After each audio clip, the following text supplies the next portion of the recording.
Dear student, यह video 12th class Bihar board के ऐसे स्टूडेंट जो 2021 में एग्ज़ाम देने वाले हैं उसके लिए बहुत ही इम्पोर्टेंट है। इस वीडियो लेक्चर में हम लोग जो 100 नंबर के इंग्लिश है उसमें 90 प्लस स्कोर कैसे करेंगे उसका कंप्लीट स्ट्रेटजी मैं आपको बताने वाला हूं। तो चलिए स्टार्ट करते हैं।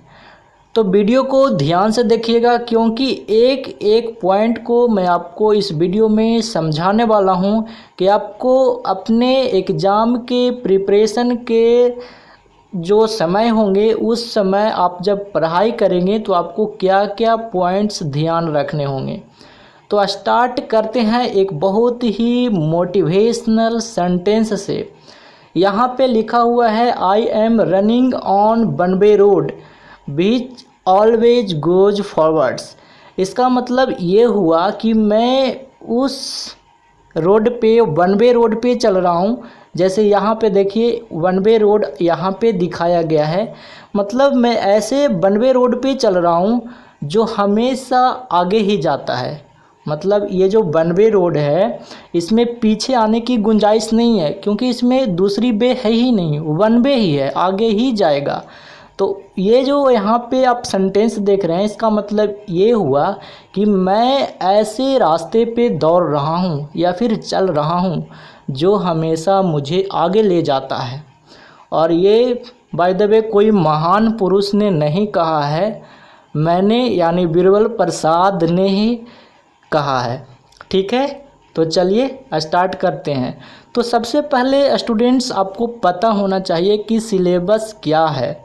जब तक आपको सिलेबस पता नहीं होगा तो आप अपने एग्ज़ाम की तैयारी नहीं कर पाओगे, क्योंकि सिलेबस पता होगा तभी तो आप सही डायरेक्शन में मेहनत कर पाओगे। अगर आपको सिलेबस की जानकारी ही नहीं तो आप कौन से टॉपिक और कितना इम्पोर्टेंस देकर पढ़ोगे।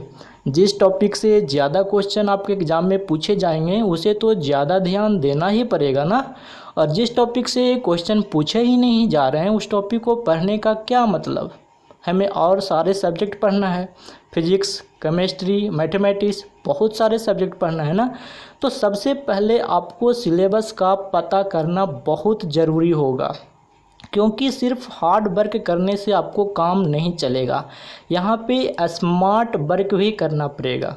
ठीक है, तो जैसे देखो मैं समझा देता हूँ कि अगर आपके दोस्त ने बताया कि मेरा जो घर है ना शिवपुरी मोहल्ला में है और आपको बताया ही नहीं कि कौन से पॉइंट पे, किसके घर के बगल में, कौन सी फैक्ट्री के बगल में, कौन से टावर के बगल में है, तो आप उसके घर कैसे पहुँचोगे। तो प्रॉपर आपको पता होना चाहिए ना। वही बात सिलेबस की है, सिलेबस आपको पता होना ही चाहिए तभी आप कर पाओगे। ठीक है, तो कैसे पता करेंगे। तो सबसे पहले आपको जो सिलेबस पता करना है, अगर आप खुद से पता करना चाहते हो तो आपके पास क्वेश्चन बैंक होना चाहिए। क्वेश्चन बैंक एक बुक होता है जिसमें आपके प्रीवियस ईयर्स जो एग्ज़ाम में जितने सारे जो क्वेश्चन पूछे जाते हैं, मतलब जो पेपर होता है उसको दिया हुआ होता है।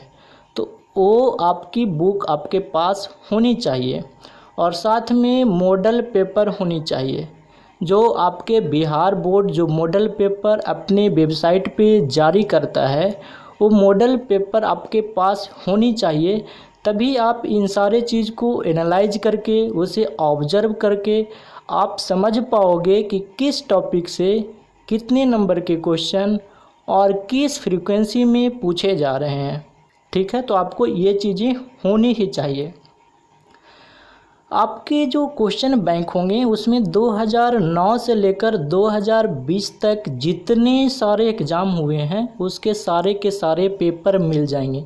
अब यहाँ पे स्टूडेंट लोग एक गलती करते हैं, वो कहते हैं कि अब तो 50% ऑब्जेक्टिव आता है और 50% सब्जेक्टिव आता है, तो मैं 2009, 10, 11, 12, 13 और 14, 15 ये सब मैं क्यों पढूं। तो यहाँ पे ध्यान दीजिएगा, आपको क्वेश्चन बैंक हर हालत में और सारे के सारे पढ़ने हैं, क्योंकि आपके जो एग्ज़ाम लेने का पैटर्न चेंज हुआ है, सिलेबस में थोड़ी बहुत चेंज हुई है। तो आप यहाँ से अगर सारे के सारे एनालाइज करेंगे, उसे ऑब्जर्व करेंगे, तभी आपको पता चलेगा। अगर आप नहीं करना चाहते हैं तो 2016 से लेकर 2020 तक आप ज़रूर देखिएगा, ठीक है।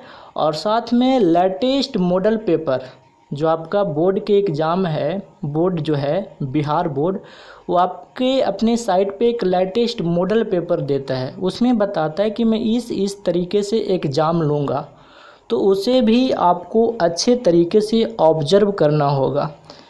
टीचर लोग क्या करते हैं ना, इन्हीं सारी चीज़ों को ऑब्जर्व करके बताते हैं कि ये क्वेश्चन इम्पॉर्टेंट है, ये क्वेश्चन आने की संभावना है, क्योंकि वो बहुतों साल पढ़ाते हैं और बहुत सारे बैचेज को पढ़ाते हैं, तो उनको इतना एक्सपीरियंस हो जाता है। तो ये आपको करना होगा, तभी आप सिलेबस को समझ पाओगे। या फिर अगर आप नहीं करना चाहते हो तो आपके टीचर होंगे ना, आपके टीचर वो आपका सिलेबस ज़रूर बताएंगे। आपके टीचर ऑफलाइन हो सकते हैं या फिर ऑनलाइन हो सकते हैं, या फिर आप अपने क्लासरूम में अपने जो सर हैं, आपके जो गुरुजी हैं, वो आपको बताएंगे कि सिलेबस ये है, आपको इस टॉपिक ग्रामर में ये, वोकैबुलरी में ये और कॉम्प्रिहेंशन में ये पढ़ना है, ठीक है। तो आपको यहाँ पे आपके टीचर बता देंगे सिलेबस। अगर आप 12th बिहार बोर्ड के सिलेबस अभी तक आपको नहीं पता है, क्योंकि मोस्टली 90% ऐसे स्टूडेंट होते हैं जिनको सिलेबस पता ही नहीं होता है और वो अपनी पढ़ाई करते रहते हैं। क्योंकि जब मैं ऑफलाइन पढ़ाता था तो मेरे को पता चल जाता था ना, बहुत सारे ऐसे स्टूडेंट होते थे जिनको सिलेबस पता ही नहीं होता था और वो पूरी की पूरी साल गुजार देते थे अपना। तो ये चीज़ें ध्यान रखिएगा।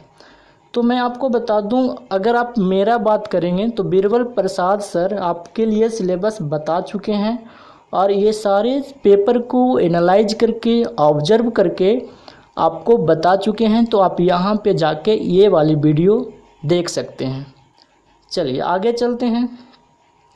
इसके बाद अब बात आती है कि जब आप पढ़ाई कर रहे हो तो आपको रिलेवेंट होना चाहिए, मतलब आपके एग्ज़ाम पॉइंट ऑफ व्यू से इम्पोर्टेंट होना चाहिए, न कि आप कुछ भी जो मन किया वो पढ़ लिए, जैसा टीचर मिला उस टीचर से पढ़ लिए, ऐसी बात नहीं होना चाहिए।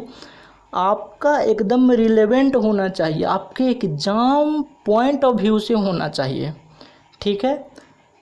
तो बहुतों बार ऐसा होता है कि जो रिलेवेंट होते हैं वो क्वेश्चन के पीछे, बहुत सारे ऐसे जो टीचर्स होते हैं या फिर स्टूडेंट होते हैं वो क्वेश्चन के पीछे भागते हैं कि मैंने तो आर्टिकल के 100 क्वेश्चन करवा दिए, प्रीपोजिशन के 200 क्वेश्चन करवा दिए।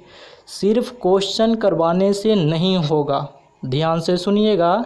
सिर्फ आपको क्वेश्चन करने से आपका जो कंसेप्ट है वो क्लियर नहीं होगा। आपका जो आर्टिकल है, आपका जो प्रीपोजिशन है, जो भी चैप्टर है, उस चैप्टर की जो कंसेप्ट है ना, जो रूल है ना, उस पे ध्यान दीजिए। आप 20 क्वेश्चन ही करिए आर्टिकल के, लेकिन आर्टिकल के जितने सारे कंसेप्ट हैं वो सारे के सारे आप उसको समझ लीजिए, उसको रिवाइज कर लीजिए, तभी आपका सही तैयारी हो सकता है। नहीं कि आप 100 क्वेश्चन कर लिए, आपके सर बता दिए पहला का बी होगा, दूसरा का सी होगा, क्यों हुआ ये पता ही नहीं चला। मैं देखता हूँ बहुत सारे स्टूडेंट हैं जो यही करते हैं, सर आप आर्टिकल का 50 क्वेश्चन करवा दीजिए ना, सर प्रीपोजिशन का 100 क्वेश्चन करवा दीजिए ना।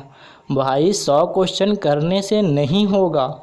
आप जब 20 क्वेश्चन ही कर रहे हो तो आपको पता होना चाहिए कि 4 नंबर जो क्वेश्चन है उसका सही आंसर बी हुआ, तो क्यों हुआ? क्योंकि आपके एग्ज़ाम में दूसरे तरीके के क्वेश्चन पूछे जाएंगे उसी कंसेप्ट से, उसी रूल से। तब आपको कारण पता होगा तभी आप कर पाओगे ना, कि सिर्फ क्वेश्चन करने से कर पाओगे। तो इसको बोलते हैं रिलेवेंट रिसोर्सेज।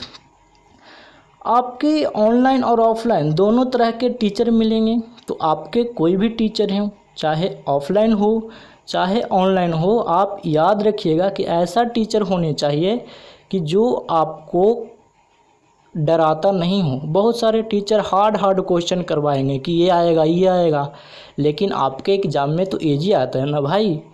जो क्वेश्चन आता है वो क्वेश्चन कराना चाहिए। तो बहुत सारे टीचर हार्ड क्वेश्चन करवाते हैं और क्वेश्चन के पीछे भागते हैं। आपको भागना है कंसेप्ट और रूल पे।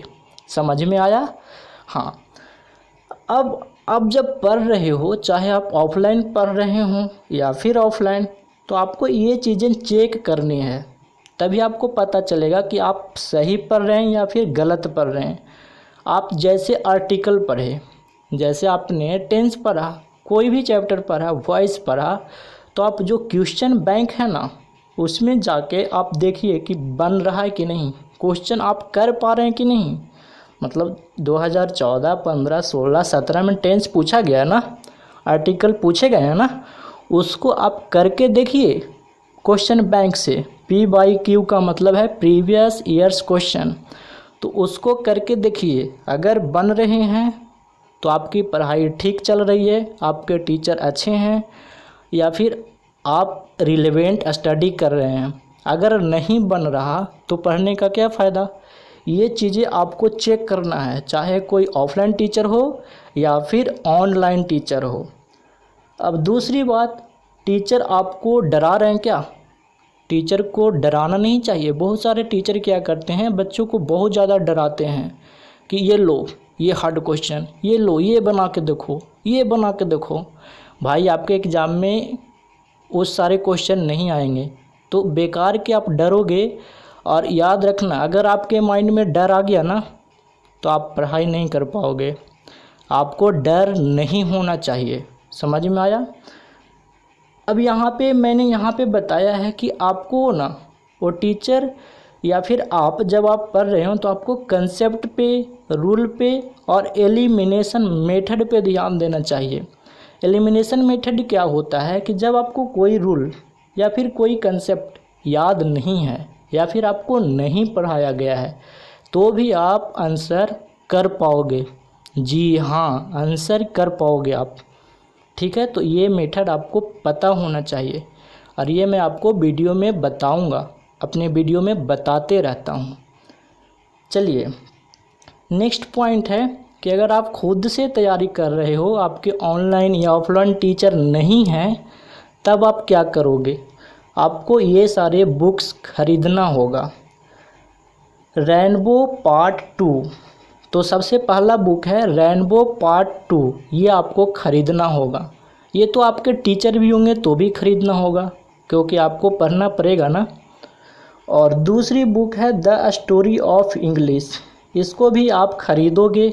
आपकी मर्ज़ी, इसे आप ना भी ख़रीद सकते हो, क्योंकि इससे जो क्वेश्चन पूछे जाते हैं वो आपके सर खुद, चाहे वो ऑनलाइन होंगे या फिर ऑफलाइन टीचर होंगे, वो अच्छे से करवा देंगे। ठीक है। और तीसरा आपका बुक खरीदना है क्वेश्चन बैंक।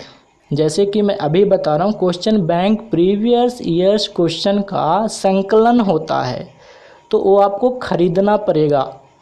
बहुत सारे स्टूडेंट पैसे के चक्कर में या फिर किसी दूसरे चक्कर में क्वेश्चन बैंक नहीं खरीदते हैं, ये बिल्कुल गलत है। क्वेश्चन बैंक खरीदना बहुत ज़रूरी है।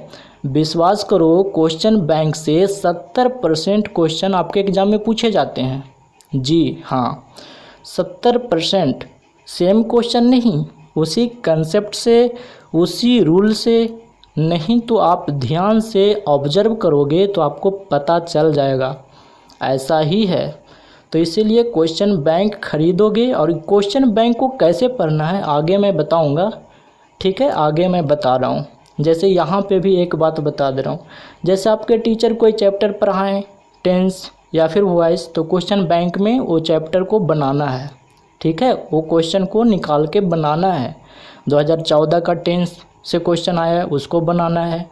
2015 में जो टेंस के क्वेश्चन आए हैं उसको बनाना है। इसी तरीके से आपको बनाते जाना है। और लास्ट में एक बहुत ही अच्छा पॉइंट बताऊंगा कि क्वेश्चन बैंक को कैसे यूज करते हैं। क्वेश्चन बैंक ब्रह्माशास्त्र है मेरे भाई, बिल्कुल ब्रह्माशास्त्र है। ठीक है, तो चलो, जो डी नंबर है पॉइंट है, ग्रामर का बुक होना चाहिए आपके पास। अगर आपके सर पढ़ा रहे हैं और अच्छे टीचर हैं ऑफलाइन में या फिर ऑनलाइन में, तो ग्रामर के बुक ना भी ले सकते हो, ले लोगे तो अच्छा होगा। नेक्स्ट पॉइंट, अब बहुत सारे स्टूडेंट क्या करते हैं कि सिलेबस को कंप्लीट ही नहीं करते।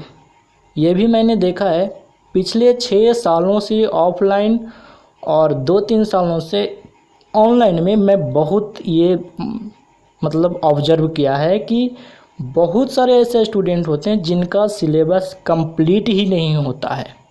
तो आप बताओ, जब आपने सिलेबस कंप्लीट ही नहीं किया तो 90+ कैसे आएंगे? नहीं ना। तो आपको सिलेबस कंप्लीट करना है।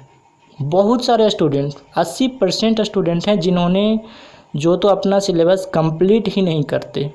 तो आपको कंप्लीट करना होगा, और आप ये सिलेबस अपने टीचर से कर सकते हो, चाहे वो आपके टीचर कोई भी हों, ऑनलाइन या फिर ऑफलाइन। ठीक है।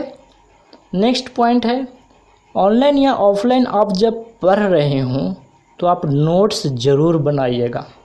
ये गलती बिल्कुल भी ना करना, क्योंकि जब आप ऑनलाइन पढ़ रहे हो तो क्या आप वीडियो को दोबारा से देखोगे? कितनी बार देखोगे? बार बार देखोगे। अगर नहीं समझ में आया तो 2 बार देख लिया, 3 बार देख लिया। क्या आप रिवाइज करते समय 5 महीने के बाद, 2 महीने के बाद फिर से देखोगे? नहीं ना। तो आपके पास नोट्स कॉपीज होना चाहिए, तभी तो आप उस नोट्स को जब आप भूलोगे तो फिर से देखोगे। तो ये चीज़ें आपके पास ज़रूर होना चाहिए। ठीक है। अब जब आप ये सिलेबस को कंप्लीट करोगे तो आपको शॉर्ट नोट्स बनाने आना चाहिए, क्योंकि लॉन्ग नोट्स को आप जब आप रिवाइज करोगे तो आपको बहुत ज़्यादा प्रॉब्लम होगी, और रिवीजन बहुत ही ज़रूरी है। तो शॉर्ट नोट्स आपके पास जब होगा तभी आप रिवीजन करोगे ना। अब मैं आपको बताता हूँ कि जो शॉर्ट नोट्स होते हैं उसको कैसे बनाते हैं। ऐसे इसके लिए एक स्पेशल वीडियो बना दूँगा, लेकिन यहाँ पे आपको थोड़ा सा समझा देता हूँ। जैसे आप यहाँ पे देखिए, रूल नंबर 1 आपको दिखाई दे रहा होगा। ये मेरी ही वीडियो से स्क्रीनशॉट लिया गया है। लिखा हुआ है रूल नंबर 1 में, जब कोई 2 सिंगुलर नाउन एंड से जुड़े हों और दोनों में से सिर्फ पहले के साथ आर्टिकल का प्रयोग हुआ हो तो आने वाला वर्ब सिंगुलर होगा। ऐसा लिखा हुआ है। और नीचे एग्जाम्पल दिया हुआ है, ए ब्लैक एंड वाइट डॉग। तो यहाँ पे वाइट डॉग और ब्लैक डॉग के पहले आर्टिकल ए लगा हुआ है, एक के पहले, इसीलिए सिंगुलर नाउन ईज का प्रयोग हुआ है, ईज बार्किंग हुआ है ना। तो इसी रूल को अगर आपके टीचर पढ़ा रहे हैं तो उसको आप शॉर्ट में कैसे बनाओगे? तो आप इस तरीके से बनाओगे। हमने लिख दिया article plus singular noun plus and plus singular noun, और उसके बाद हमारे पास आएगा सिंगुलर वर्ब, और उसके बाद उसका एग्जाम्पल। तो जब आप शॉर्ट नोट्स बनाओगे ना, तो वॉइस का मैं बताता हूँ, मेरे स्टूडेंट 2 पेज में पूरा वॉइस ख़त्म कर देते थे शॉर्ट नोट से, और सब्जेक्ट वर्ब एग्रीमेंट 3 पेज में ख़त्म हो गया। मतलब बहुत कम पेज लगते हैं। तो इससे क्या होगा कि आप कम समय में ज़्यादा से ज़्यादा रिवाइज कर पाओगे। जैसे आपको रिवीजन करना होगा तो 3 पेज को पढ़ने में क्या लगेगा? कितना देर लगेगा? 10 मिनट, 15 मिनट, इतना में आप रिवाइज कर लोगे ना। और जब एक बार आप डिटेल में इस तरीके से पढ़े हुए होगे तो शॉर्ट नोट्स को पढ़ोगे तो तुरंत समझ में आएगा। अब डायरेक्ट किसी को शॉर्ट नोट्स दे दिया जाएगा तो समझ में नहीं आएगा, लेकिन आपको अगर डिटेल में इस तरीके से पहले पढ़ाया गया है तो आप शॉर्ट नोट्स को तुरंत समझ लोगे। तो आपके पास शॉर्ट नोट्स होना चाहिए। अगर आप इस पे वीडियो चाहते हैं कि शॉर्ट नोट्स कैसे बनाएं, तो मैं स्पेशल वीडियो बना दूंगा। बताऊं मैं अपने समय में क्या करता था? सिर्फ ये एग्जाम्पल लिख लेता था और बस इसी से मेमोराइज करता था कि अच्छा ये एग्जाम्पल कौन सा रूल का है। तो ऐसे रूल याद हो जाते थे जल्दी। अब चलते हैं next point, revision is the key. Revision बहुत इम्पोर्टेंट है।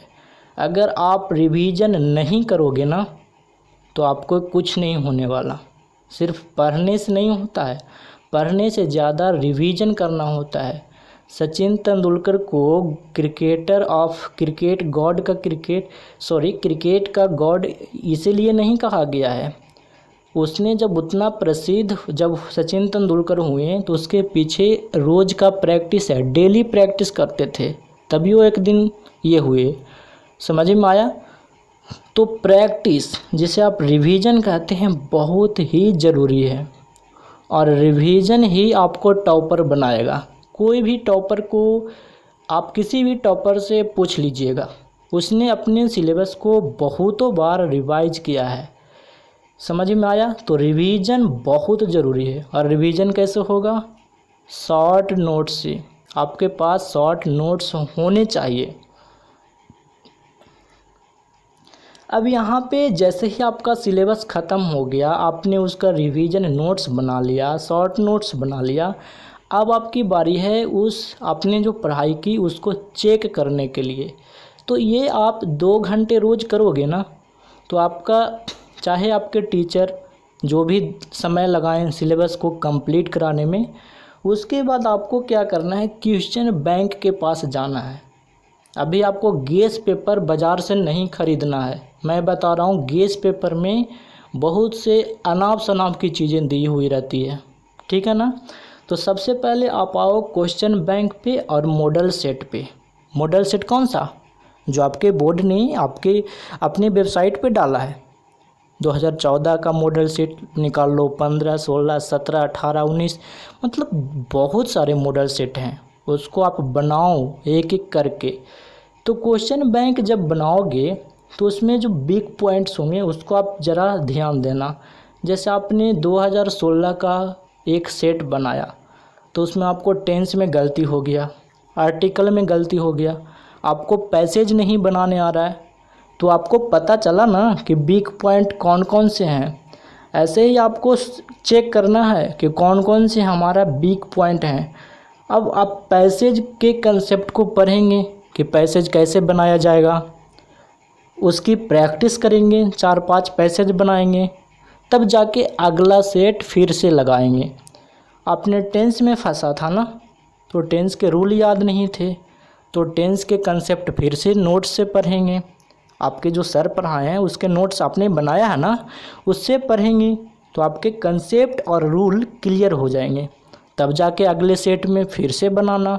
जब आप अगला सेट बनाओगे तो फिर आपको कुछ प्रॉब्लम आएगी।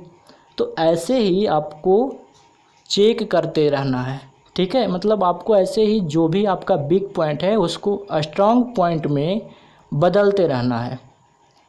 जैसे यहाँ पे मैं आपको लिए लिख रखा हूँ कि आपको प्रॉब्लम होगा या तो पैसेजेज में, आपको पैसेज बनाने नहीं आ रहा है, तो उसके लिए मैंने वीडियो बना रखा है कि पैसेज को बिल्कुल आसान तरीके से कैसे बनाएं।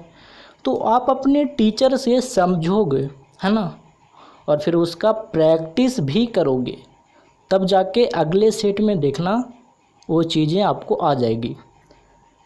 या फिर आपको ऐसे लिखना नहीं आ रहा है, तो बहुत सा स्टूडेंट क्या करते हैं कि उनको ऐसे नहीं आ रहा है तो छोड़ देते हैं और कहते हैं एग्ज़ाम में देखेंगे या फिर रट लेंगे।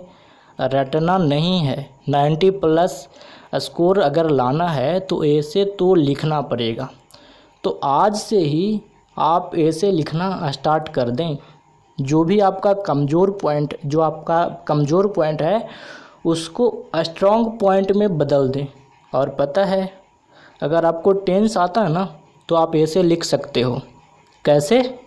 मैंने वीडियो बना रखा है, बहुत इजी है मेरे भाई, आप एक बार लिख के तो देखो। आपको लगता होगा कि मुझे तो इंग्लिश लिखने ही नहीं आती, लिखने आ जाएगी, कोशिश करोगे तब। उसके बाद आपका प्रॉब्लम होगा लेटर और एप्लीकेशन में। तो इसका तो सिर्फ फॉर्मेट याद रखना है। ये तो कोई भी लेटर दे दे, कोई भी एप्लीकेशन दे दे, उस फॉर्मेट में कुछ वर्ड को चेंज करना है, वो आपको आ जाएगा लिखने। इसके लिए भी मैं वीडियो बना रखा हूँ। या फिर आपको लाइन एक्सप्लेनेशन में प्रॉब्लम होगा कि लाइन एक्सप्लेनेशन हमसे नहीं हो रही है, तो इसके लिए भी कंसेप्ट को पढ़ना है, उसको प्रैक्टिस करना है। कहने का सीधा मतलब कि जिस भी पॉइंट में आप वीक हो उसको फिर से पढ़ना है, वो फिर से वीडियोज़ देखनी है, सर से पूछनी है, नोट से पढ़ना है और उसको रिवाइज करके स्ट्रॉन्ग बनाना है। एग्ज़ाम से पहले सारे पॉइंट्स को आपको स्ट्रॉन्ग बना लेना है, तभी तो आप अच्छे कर पाओगे ना। तो आपको ये क्वेश्चन बैंक से पता चलेगा कि मेरे कौन कौन पॉइंट्स अभी भी कमज़ोर है। या फिर मॉडल सेट बनाओगे तो मॉडल सेट में भी सारे क्वेश्चन होते हैं एग्ज़ाम जैसे, तो वहाँ से भी पता चल जाएगा। तो ये करना बिल्कुल ज़रूरी है। और पता है 90% जो स्टूडेंट होते हैं ये करते ही नहीं, सिर्फ टॉपर लोग करते हैं, तभी तो टॉप होते हैं ना। तो आपको भी ये करना होगा और सारे सब्जेक्ट में ऐसा करना होगा। यहाँ तो मैं इंग्लिश में बता रहा हूँ। अब आगे के जो कुछ पॉइंट मैं रखा हूँ कि एग्ज़ाम के 2 महीने पहले अगर आपकी मर्ज़ी है तो ये सब कर सकते हैं, लेकिन इसकी कोई ख़ास ज़रूरत नहीं है। पता है क्यों? अगर आपके टीचर अच्छे हैं, उन्होंने ठीक से पढ़ाया है, उनका नोट्स आपने बनाया है, तो गेस पेपर लास्ट में ख़रीदना है तो ख़रीद लो। क्यों ख़रीदना है मैं आपको बता रहा हूँ। आपको गेस पेपर लेना है और मॉडल सेट लेना है। बाज़ार में 10-10 मॉडल सेट आते हैं ना, और ले लेना, पैसे के चक्कर में मत रहना। बहुत से स्टूडेंट होते हैं वो 50 रुपया भी नहीं लगाते हैं गेस पेपर में। भाई लगाना, कितना भी गरीब हो ना तो लगा लेना। पता है क्यों? 3000 रुपया देकर आप एग्ज़ाम फॉर्म भर रहे हो, और क्या 50 रुपये देकर आप गेस पेपर और 50 रुपये देकर मॉडल सेट नहीं ले सकते? ले सकते हो ना, ले लेना मेरे भाई। तो जब आप ये लोगे गेस पेपर और मॉडल सेट, तो आपको क्या करना है कि उसमें सेलेक्टेड और इम्पॉर्टेंट क्वेश्चन को एनालाइज करना है, ऑब्जर्व करना है और उसको प्रैक्टिस करना है। कैसे मैं बता रहा हूँ। जब आप लोगे तो गेस पेपर में बहुत सारे ऐसे पॉइंट होंगे जो आपके एग्ज़ाम से बहुत हाई लेवल के दे दिए जाते हैं, या फिर हार्ड लेवल के दे दिए जाते हैं, या फिर अनाप शनाप दिए होते हैं। तो आपको उतना टेंशन नहीं लेना। गेस पेपर लेना है, उसमें आर्टिकल के क्वेश्चन दिए हुए रहेंगे, उसको बनाना है। वॉइस के क्वेश्चन दिए हुए रहेंगे, उसको बनाना है। मतलब ना कि आपने अपना सिलेबस कंप्लीट कर लिया है, तो उसको गेस पेपर को एक बार देख लेना है बनाकर, और जो वहाँ पे भी एनालाइज करना है और ऑब्जर्व करना है कि जो पॉइंट आपका वीक है उसको स्ट्रांग बनाओ।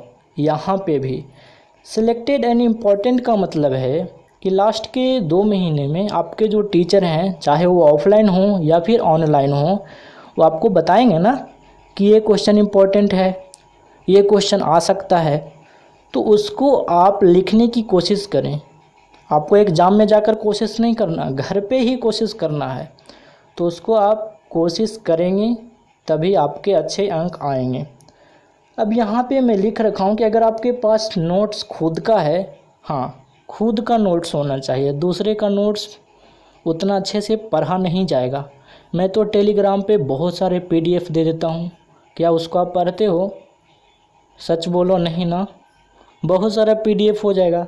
जब आप अपने हाथ से अपने कॉपी में नोट्स बनाओगे वो बहुत अच्छा होता है, और उसे ही आप पढ़ोगे। तो आपका खुद का नोट्स है तो सिर्फ मॉडल पेपर ख़रीद लेना। मॉडल पेपर क्या होता है कि एग्ज़ाम के 2 महीने पहले मार्केट में आ जाता है, मतलब 100 नंबर का है तो उस तरीके से सेट बनकर, प्रैक्टिस सेट बनकर आ जाता है। उसको ज़रूर ले लेना और उससे प्रैक्टिस कर लेना, ठीक है। अब मैं बताता हूँ कि जो एग्ज़ाम के 2 या 1 महीने पहले है, बहुत से स्टूडेंट क्या करते हैं, उस समय पढ़ना स्टार्ट करते हैं और उस समय अपनी सिलेबस को कंप्लीट करने लगते हैं। आपको ऐसा नहीं करना है। एग्ज़ाम के 2 महीने पहले आपका सिलेबस पूरी तरीके से कंप्लीट हो जाना चाहिए, क्योंकि ये जो समय है 1 महीना पहले का समय एग्ज़ाम के और 2 महीना पहले का समय, ये रिवीजन टाइम है। सिर्फ़ और सिर्फ रिवीजन चाहिए। और एक बात कान खोलकर सुन लो, रिवीजन पढ़ने से ज़्यादा ज़रूरी है। आपने जो चीज़ें पढ़ा उसको रिवाइज ही नहीं किया तो क्या मतलब पढ़ने का।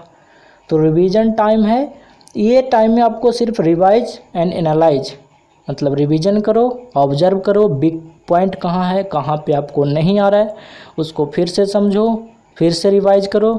फिर आपको बिग पॉइंट को चुनना है, उसको स्ट्रॉन्ग बनाना है, बिग पॉइंट चुनना है, स्ट्रॉन्ग बनाना है। ये प्रोसेस करते रहना है।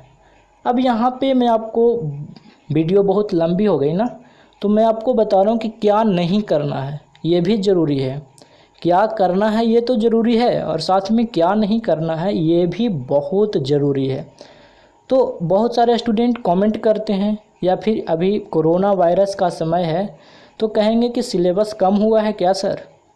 तो भाई टेंशन मत लो, सिलेबस आपका कम अभी तक तो नहीं हुआ है। जब कम होगा तो इस चैनल पे बता दिया जाएगा। बिहार बोर्ड ने ऑफिशियली कोई न्यूज़ नहीं निकाला। पेपर में जो न्यूज़ आया है वो सुझाव है कि कम किया जाएगा, क्योंकि सीबीएसई ने किया है। आपके एग्ज़ाम में तो अभी कम नहीं हुआ, तो आप इस चीज़ पे ध्यान मत दो, फालतू के चक्कर में मत पड़ो, आप अपनी पढ़ाई जारी रखो। दूसरा बात, सोशल मीडिया के चाचा मत बनो। बहुत सारे स्टूडेंट क्या करते हैं, दिन भर मोनी से बात कर रहे हैं व्हाट्सएप पे, कैसी हो मोनी, खाली पीली, कैसे हो मोनू, है ना। तो सोशल मीडिया के चाचा न बनना है, 3 महीने छोड़ दो, क्योंकि आपके लाइफ के लिए एक ही बार न करोगे तैयारी, फिर से 12th का एग्ज़ाम दोगे नहीं ना। तो social media, Facebook, WhatsApp, Instagram, इसको छोड़ना है, और यूज भी करना है तो काम से काम कर लेना है, ठीक है ना। कि जैसे कि किसी का वीडियो देखना है यूट्यूब पे कोई सर का, तो देख लिए, बस इतना ही। उसके बाद सिलेबस को तो बिल्कुल भी अधूरा नहीं छोड़ना है, सिलेबस को हर हाल में पूरा ही करना है।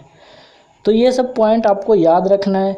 गेस पेपर, मॉडल, इम्पॉर्टेंट्स बुक बहुत सारे स्टूडेंट नहीं खरीदते हैं, तो मैंने जो बताया है ना उसको एक बार और बता दे रहा हूँ। क्वेश्चन बैंक और मॉडल पेपर खरीदना बहुत ही ज़रूरी है, तो ये दोनों खरीद लेना। गेस पेपर आपकी मर्जी, अगर आपको ज़्यादा अच्छा अंक लाना है तो गेस पेपर भी खरीदना है। और बहुत सारे स्टूडेंट क्या करते हैं कि 2-3 प्रकाशन का गेस पेपर ले लिए, तो ऐसा भी नहीं करना है, ज़्यादा भी नहीं खरीदना है, क्योंकि 10 तरह के बुक पढ़ने से आपके अच्छे नंबर नहीं आएंगे। एक बुक को 10 बार पढ़ने से अच्छे नंबर आएंगे। समझ में आया? तभी तो कंसेप्ट रिवाइज होंगे बार बार। अगली बात कि अलग अलग टीचर का स्ट्रेटजी वीडियो नहीं देखना है, और देखना भी है तो उसमें से किसी एक का पालन भी करना है। स्टूडेंट लोग क्या करते हैं कि अलग अलग टीचर का स्ट्रेटजी वीडियो देख रहे हैं कि कैसे लाएं, कैसे करें, और पालन एक टीचर का भी नहीं करेंगे। समझ में आया? तो अलग अलग टीचर का देखें, और जिनको आपको ज़्यादा पसंद आए या फिर अच्छा लगे उसको पालन भी करिए, सिर्फ देखने से नहीं होगा। समझ में आया? तो आज तक इतना ही। अगर आप 12th का स्टूडेंट हैं और PDF या ई बुक या प्रतिदिन अपने एग्ज़ाम से रिलेटेड क्यूज करना चाहते हैं, तो बिरबल प्रसाद सर टेलीग्राम चैनल को ज्वाइन करिएगा। वीडियो इस चैनल का जो लिंक है टेलीग्राम का, वीडियो के डिस्क्रिप्शन बॉक्स में मिल जाएगा। Thanks for watching, bye bye, मिलते हैं नेक्स्ट वीडियो में।